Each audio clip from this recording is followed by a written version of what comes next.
How to design a small bedroom for 2 kids. My wife accidentally gave birth to twins, a boy and a girl, but we only had 1 room, so I quickly got a bunk bed. However, my daughter feels down sleeping on the lower bunk with no privacy. It's also risky for my son to climb up to the top bunk, and it's easy to roll out of bed if you're not careful.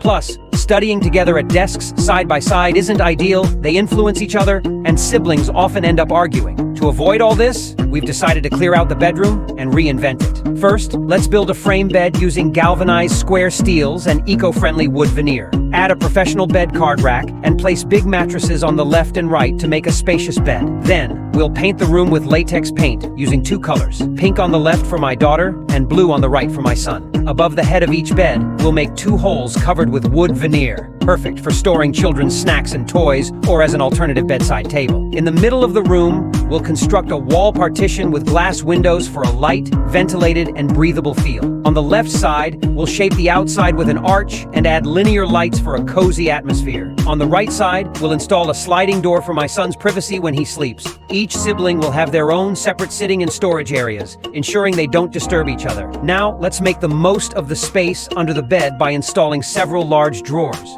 One side can store my daughter's underwear and socks, while the other side can hold my son's underwear and his little secrets. The middle drawer will be perfect for storing toys and figurines for both of them. We'll have 2 sets of customized large wardrobes placed opposite each other to store the children's clothes and bedding separately. Symmetrically, we'll set up desks on both sides paired with small bookcases. We'll also install a sliding door in the middle to give my daughter privacy when she wants it.